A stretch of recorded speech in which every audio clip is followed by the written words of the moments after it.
고명자는 매일 새벽 5시에 눈을 떴다. 알람이 울리기 전이었다. 오랫동안 몸에 밴 시간이었다. 잠을 더 자고 싶다는 생각은 사치에 가까웠다. 눈을 뜨는 순간부터 하루는 이미 그녀를 재촉하고 있었다. 그녀는 조심스럽게 이불을 걷었다. 작은 방 한 구석에 놓인 매트리스는 오래되어 삐걱거렸고 그 소리조차 누군가에게는 불쾌할까봐 몸을 최대한 낮췄다. 이 집에서 그녀의 움직임은 늘 조심이라는 단어로 시작했다. 부엌으로 나가 불을 켰다. 형광등이 깜빡이다가 켜졌다. 싱크대 위에는 전날 며느리가 일부러 남겨둔 듯한 설거짓감이 수북했다. 미숙은 아무 말도 하지 않았다. 말해도 돌아오는 건 한숨과 짜증, 혹은 그 정도도 못하세요? 라는 말뿐이었다. 청소부가 원래 이런 거 잘하잖아요. 며느리 박지연의 목소리가 귀에 맴돌았다. 농담처럼 던진 말이었지만 미숙은 그 말이 농담이 아니라는 걸 알고 있었다. 명자는 고무장갑을 끼고 그릇을 닦았다. 찬물에 손이 얼얼해질 즈음 밥솥을 열어 밥을 퍼담았다. 아들 정태와 며느리, 그리고 손주까지. 식탁 위에는 늘 세 사람 몫의 밥과 반찬이 먼저 놓였다. 그녀의 밥그릇은 항상 마지막이었다. 정태는 회사원이었다. 번듯한 대기업은 아니었지만 남들 앞에서 명함을 내밀 수는 있는 직장이었다. 명자는 아들이 회사원이 되던 날을 아직도 기억하고 있었다. 그날 그녀는 청소복을 입은 채 학교 졸업식장 밖에서 아들을 기다렸다. 들어갈 용기가 나지 않았다. 다른 부모들 사이에서 자신이 너무 초라해 보였기 때문이다. 엄마, 왜 안 들어왔어? 사람이 많아서. 그 말이 거짓이라는 걸 정태도 알았을 것이다. 하지만 그는 더 묻지 않았다. 그렇게부터였을까? 정태는 점점 어머니의 세계에서 한 발짝씩 물러나기 시작했다. 엄마, 회사 가면 냄새 좀 신경 써. 청소일 하는 거 티나. 그 말은 걱정처럼 들렸지만 명자의 가슴에는 오래도록 남았다. 식탁에서 정태는 말이 없었다. 휴대폰만 내려다보며 밥을 먹었다. 지연은 반찬을 한 번 집어들었다가 다시 내려놓으며 인상을 찌푸렸다. 이거 짠데요. 명자는 곧바로 고개를 숙였다. 미안하다. 다음엔 좀 싱겁게. 다음엔이 아니라 지금 말이에요. 애도 먹는 건데. 정태는 그제야 고개를 들었다. 엄마, 요즘 입맛이 좀 예민해. 신경 좀 써. 그 말 한마디에 명자는 아무 말도 하지 못했다. 설명해도 소용없다는 걸 알고 있었기 때문이다. 그녀는 밥을 거의 삼키다시피 먹고 싱크대로 향했다. 집안에서 그녀의 존재는 가사도우미와 다를 바 없었다. 아니, 가사도우미보다 더 값싼 존재였다. 돈도 받지 못했고 쉬는 날도 없었다. 그날도 평소와 다름없이 청소를 마치고 출근 준비를 했다. 명자의 직업은 대형마트 야간 청소였다. 사람들은 그녀를 보지 않았다. 바닥을 닦고 쓰레기를 치우는 손만 보일 뿐이었다. 그녀는 그 익명성에 익숙해져 있었다. 오히려 편안하다고 느낄 때도 있었다. 최소한 그곳에서는 무시당하지 않았다. 모두가 바쁘게 지나갈 뿐 그녀에게 말을 걸지도 상처 주는 말을 하지도 않았다. 문제는 집이었다. 며느리 지연은 점점 노골적으로 명자를 밀어냈다. 어머니, 요즘 집에 있으면 애 교육에 안 좋아요. 애가 눈치 보잖아요. 내가 방에만 있을게. 그게 아니라요. 지연은 말을 흐렸지만 그 다음 말을 명자는 이미 알고 있었다. 나가라는 말. 하지만 갈 곳이 없었다. 이 집은 명의상 정태의 집이었고 미숙은 그저 얹혀 사는 처지였다. 그날 저녁 명자는 어지럼증을 느꼈다. 계단을 닦다가 순간 시야가 흔들렸다. 손에 쥔 걸레가 바닥에 떨어졌다. 잠깐 쉬면 괜찮아질 거야. 그녀는 벽에 기대 섰다. 숨이 가빴다. 가슴이 조여오는 느낌이 들었다. 하지만 누구에게도 말하지 않았다. 아프다고 말하면 또 한숨이 돌아올 것이 분명했기 때문이다. 밤이 되자 통증은 더 심해졌다. 방 안에서 조용히 몸을 웅크린 채 이를 악물었다. 그때 밖에서 들려오는 부부의 대화가 문틈을 타고 들어왔다. 진짜 스트레스 받아. 집에 노인 하나 더 있는 기분이야. 조금만 참아. 엄마잖아.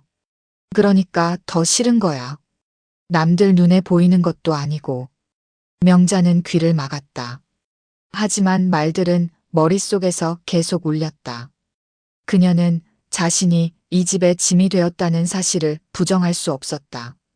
그 순간 가슴이 강하게 쥐어짜지는 듯했다. 숨이 막혔다. 시야가 하얘졌다. 정태야.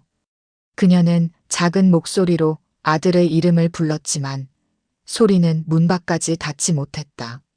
몸이 천천히 바닥으로 기울었다. 방 안에는 아무도 없었다. 그녀의 이름은 공기 속에서 조용히 가라앉았다. 고명자가 쓰러진 것은 새벽 3시 무렵이었다. 정태는 화장실에 가려고 방문을 열다가 복도 끝에 쓰러져 있는 사람을 발견했다. 처음엔 어두워서 그것이 어머니라는 사실조차 알아보지 못했다. 바닥에 놓인 누군가의 몸은 마치 버려진 물건처럼 보였다. 뭐야? 그가 가까이 다가가자 그제야 고명자의 얼굴이 보였다. 입술은 새하얗게 질려 있었고 눈은 반쯤 떠져 있었다. 정태는 순간 움찔했지만 곧 인상을 찌푸렸다. 엄마. 대답은 없었다. 지연이 뒤에서 다가왔다. 왜 이렇게 시끄러워? 엄마가 바닥에 누워 있어. 지연은 고명자를 내려다보더니 먼저 한숨을 내쉬었다. 또 과장하는 거 아니에요? 그 말에 정태는 잠시 망설였다. 어릴 때부터 어머니는 아프다는 말을 거의 하지 않았다. 늘 괜찮다고 참을 만하다고 말하던 사람이었다. 하지만 지금 모습은 분명 평소와 달랐다.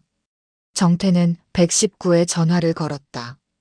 구급대가 도착했을 때 고명자는 이미 의식을 잃은 상태였다. 산소 마스크가 씌워지고 들것에 실려나갔다. 그 장면을 보면서도 지연은 휴대폰을 손에서 놓지 않았다. 회사의 지각인데. 정태는 아무 말도 하지 못했다. 마음 한구석이 묘하게 불편했다. 그것이 죄책감인지 귀찮음인지 그는 분간하지 못했다. 병원 응급실에서 의사는 짧게 말했다. 과로와 영양실조 그리고 심각한 스트레스입니다. 당분간 입원하셔야겠어요. 정태는 고개를 끄덕였다. 말은 이해했지만 마음은 따라오지 않았다. 그는 병실에 누운 고명자를 바라봤다. 평소보다 더 작아 보였다.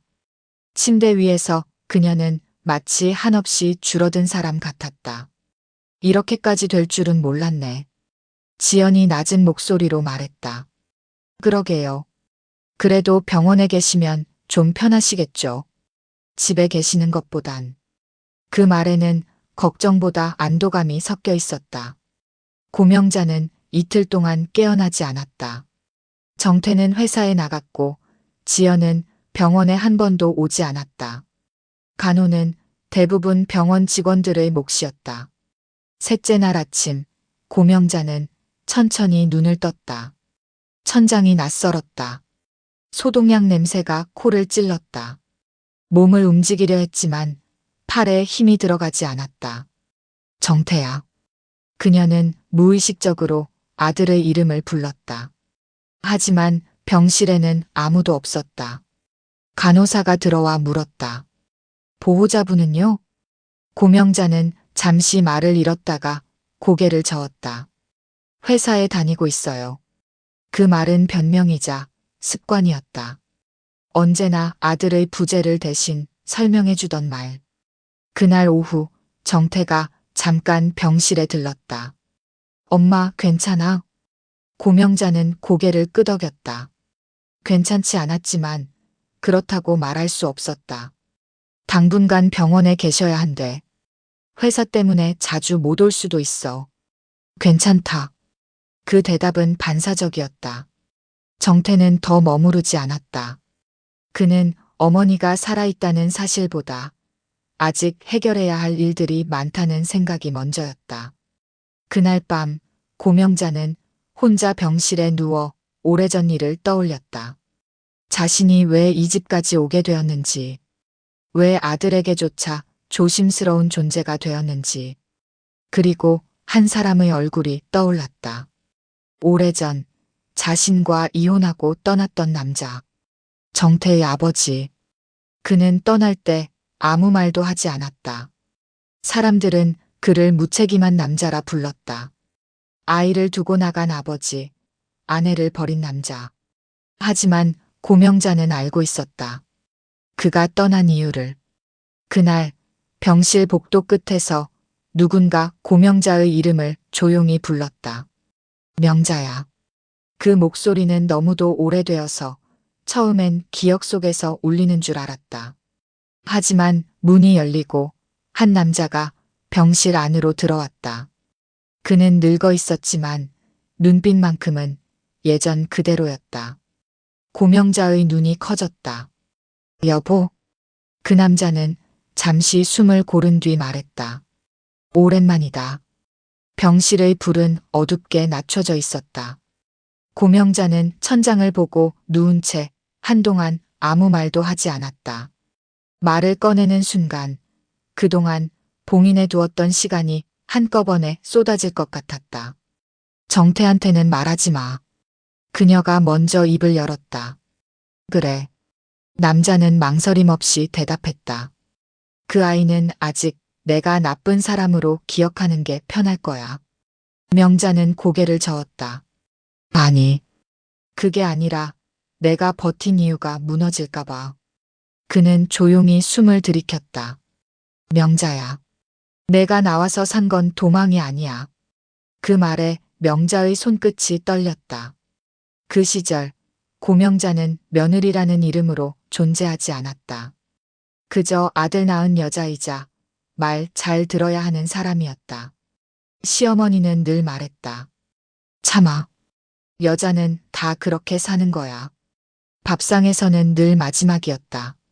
아이가 울어도 먼저 안을 수 없었다. 시어머니의 기분에 따라 하루가 결정되었다. 한 번은 국이 짜다는 이유로 그릇이 날아왔다. 그 앞에서 남편은 아무 말도 하지 않았다. 아니, 하지 못했다. 그날 밤 그는 말했다. 명자야. 이 집에서 널 데리고 나가고 싶다. 그럼 당신은? 난 여길 못 나가. 그 말의 의미를 명자는 알았다. 그는 장남이었고 그 집에 묶인 사람이었다. 그래서 이혼을 하자고 했지. 남자의 목소리가 낮아졌다. 이혼하면 너는 자유야. 아이 데리고 나가서 살아. 난 욕먹을게. 명자는 그 말을 이해하는데 오래 걸렸다. 세상 사람들은 나를 도망간 놈이라 부르겠지. 그래도 상관없어. 그는 그녀를 바라봤다. 넌 맞으면서 사는 것보다 좋을 거고 난 차라리 욕먹으면서 사는 게 낫잖아. 고명자는 그날 어린 정태의 손을 잡고 집을 나왔다. 아이는 아무것도 몰랐다. 그저 엄마 손이 차갑다는 것만 기억했다. 이혼 서류에 도장을 찍던 날 남자는 고개를 들지 않았다. 그가 고개를 들면 명자가 흔들릴까봐. 정태는 내가 키워. 알아. 내가 나타나지 않는 게 아이한테 나을 거야. 그 약속을 그는 지켰다. 너무 오래. 그래서 내가 정태 인생에서 사라진 거야. 남자는 병실에서 천천히 말을 마쳤다. 나중에 아이가 크면 말해줄 줄 알았어. 그땐 이미 내가 엄마 노릇하느라 숨도 못 쉬고 있었어. 명자는 쓰게 웃었다. 당신 선택이 틀린 건 아니었어. 그녀는 처음으로 남편을 똑바로 보았다. 근데 너무 아팠어. 알아. 그래도 지금은 와줘서 고마워. 그 시각, 정태의 집. 지연은 짐짓 태연한 척 말했지만 목소리는 날이 서 있었다. 어머니 병원에 계시니까 솔직히 편하긴 하네요. 정태는 대답하지 않았다. 그의 머릿속에는 계속 병실에서 본 아버지의 얼굴이 떠올랐다. 자신이 알고 있던 버린 아버지와는 너무 다른 얼굴. 그리고 알 수 없는 불안이. 천천히, 그러나 분명하게 자라나고 있었다. 고명자의 병실은 조용했다. 그러나 그 조용함은 평온이 아니라 오래 참고 있던 것들이 잠시 숨을 고르는 시간 같았다. 남자는 매일 같은 시간에 병실에 왔다. 약 시간, 식사 시간, 검사 시간. 간호사들은 그를 보호자로 자연스럽게 받아들였다. 따님이세요? 아내입니다. 그는 굳이 전이라는 말을 붙이지 않았다. 그 말이 명자를 불편하게 하지 않는다는 걸 알고 있었기 때문이다. 명자는 처음엔 그가 하는 모든 행동이 부담스러웠다. 물을 따라주는 손길, 이불을 여미는 움직임 하나하나가 자신이 오랫동안 받지 못했던 배려였기 때문이다. 이렇게까지 안 해도 돼.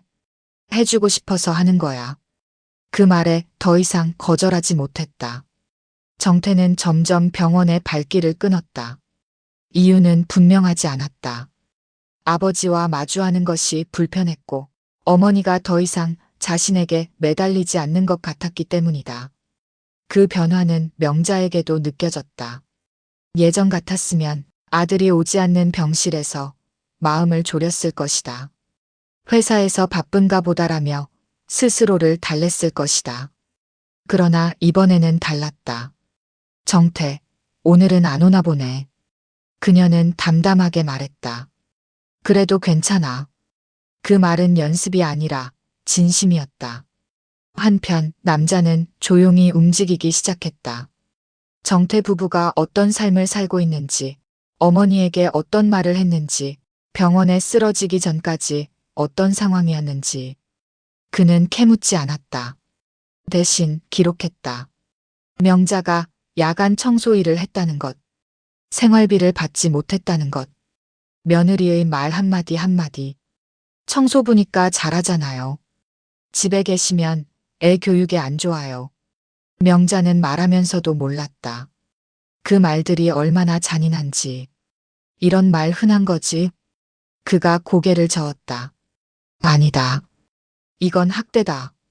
그 단어에 명자의 얼굴이 굳었다. 아니야. 나 때는 다들 이렇게 살았어.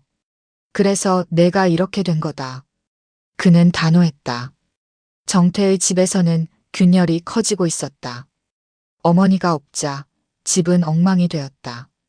지연은 며칠 만에 짜증을 숨기지 못했다. 도대체 집이 왜 이렇게 더럽지? 원래 이 정도였어. 정태는 무심히 대답했지만 말을 뱉고 나서야 깨달았다. 원래 그런 집은 아니었다. 그 사실을 인정하는 순간 자신이 무엇을 당연하게 여겨왔는지가 보이기 시작했다. 그날 밤 정태는 병원에 전화를 걸었다. 엄마 상태는 어때요? 간호사의 대답은 차분했다. 보호자분이 잘 계세요. 많이 안정되셨어요. 보호자요? 네. 아버님이요. 정태는 전화를 끊고 한동안 가만히 앉아 있었다. 자신이 아닌 누군가가 보호자라는 자리에 서 있다는 사실이 이상하게 마음을 불편하게 만들었다. 명자는 병실 창밖을 바라보며 말했다. 나 퇴원하면 집으로 안 돌아가. 그 말은 선언처럼 조용했지만 분명했다. 어디로 갈 생각이야? 모르겠어. 그녀는 웃었다. 근데 거긴 내가 숨 안 죽여도 되는 곳이면 좋겠어. 남자는 고개를 끄덕였다. 그럼 내가 그 집을 마련해 줄게. 명자는 그를 바라봤다. 무슨 뜻이야, 복수야? 아니. 그는 천천히 말했다. 정리다. 병실 문 밖에서 간호사가 속삭였다. 요즘 어머님, 얼굴이 많이 밝아지셨어요. 그 말은 아무도 듣지 못한 채 복도를 따라 사라졌다. 그러나 그 변화는 이미 시작되고 있었다. 고명자는 퇴원했다. 꽃도 환영도 없었다. 대신 병원 현관 앞에는 작은 차 한 대가 서 있었다.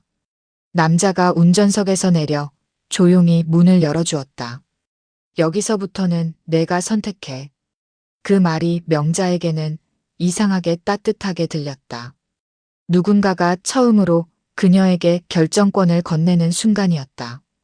차는 도심에서 조금 떨어진 조용한 동네로 향했다. 오래된 빌라였지만 햇빛이 잘 들었고 창문을 열면 바람이 바로 들어왔다. 여기서 당분간 지내. 명자는 집안을 천천히 둘러봤다. 작은 부엌, 깨끗한 욕실, 그리고 혼자 쓰기엔 충분한 방. 이거 임대료는 내가 냈어. 그녀는 고개를 숙였다. 나 다시 일할 수 있어. 알아. 남자는 미소를 지었다. 그래서 내 이름으로 계약했어. 그 한마디에 명자의 눈이 붉어졌다. 그녀는 평생 어떤 집에서도 주인이 아니었다. 아버지는 본격적으로 움직였다. 그는 정태 회사의 거래처 명단을 훑었다. 정태가 실력으로 올라간 것이 아니라 추천과 인맥으로 들어갔다는 사실을 이미 알고 있었다. 그 추천인은 과거 그와 거래 관계에 있던 사람이었다. 그 직원 말이야. 남자는 아무렇지 않게 말했다. 가정 문제 좀 있다더라. 그 말은 흘리는 말처럼 던져졌지만 상대는 의미를 정확히 이해했다. 그 이후부터 정태의 평가는 미묘하게 달라지기 시작했다. 지연은 먼저 변화를 느꼈다. 요즘 당신 회사 분위기 이상하지 않아? 그런가?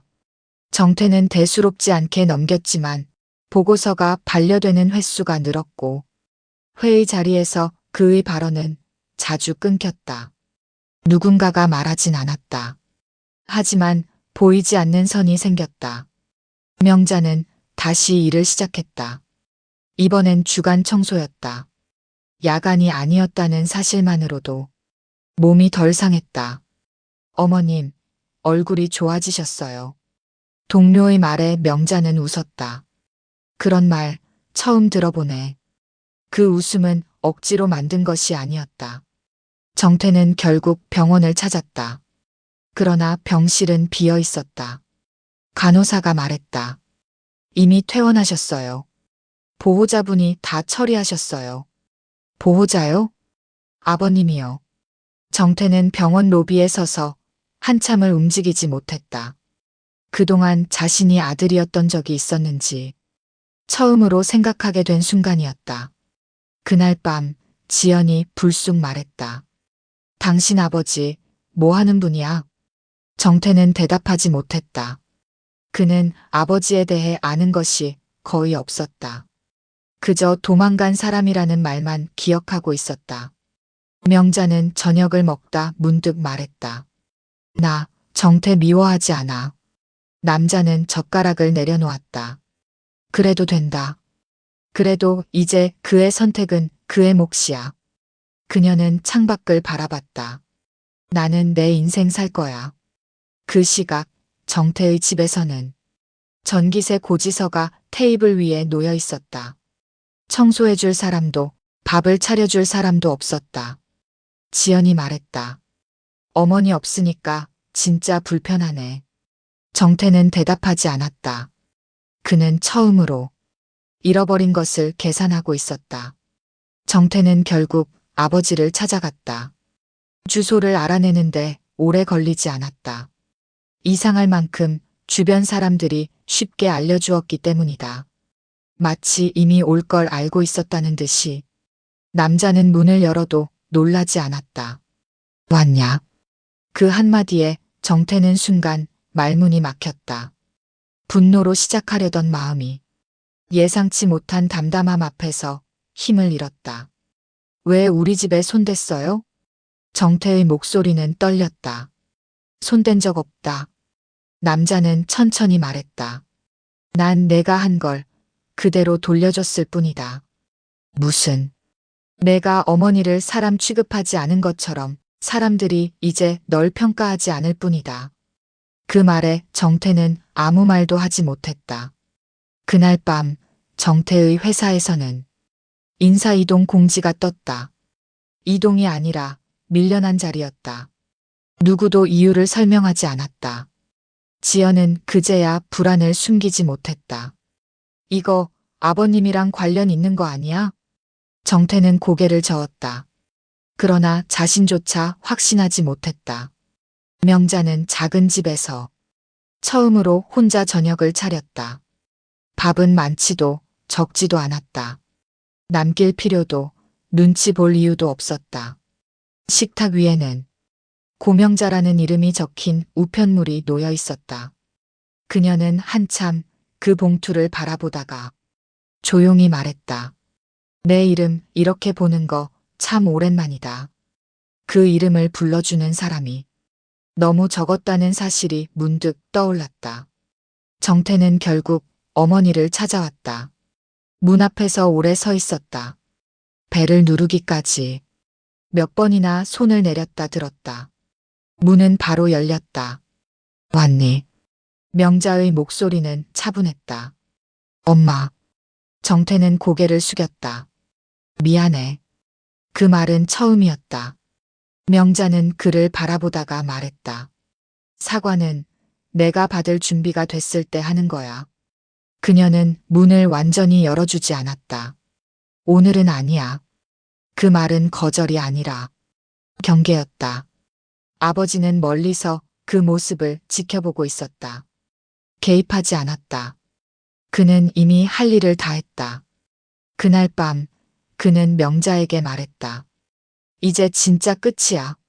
명자는 고개를 끄덕였다. 고마워. 아니. 그는 미소 지었다. 내가 살아준 거다. 정태 부부는 결국 흔들렸다. 지연은 참지 못하고 말했다. 당신 엄마 너무하신 거 아니야? 정태는 대답하지 않았다. 그는 처음으로 누군가의 고통 위에 서 있었음을 정면으로 마주하고 있었다. 몇 달 후 명자는 새 일을 시작했다. 청소일이었지만 이번에는 계약서에 자신의 이름이 있었다. 고명자 씨. 그 이름이 불릴 때마다 그녀는 고개를 들었다. 아버지는 조용히 도시를 떠났다. 이번에는 도망이 아니었다. 정리였다. 떠나기 전 그는 말했다. 이제 넌 혼자서도 괜찮다. 명자는 처음으로 웃으며 대답했다. 응, 나 괜찮아. 정태는 여전히 배워가는 중이었다. 용서는 받는 것이 아니라 기다리는 것이라는 사실을.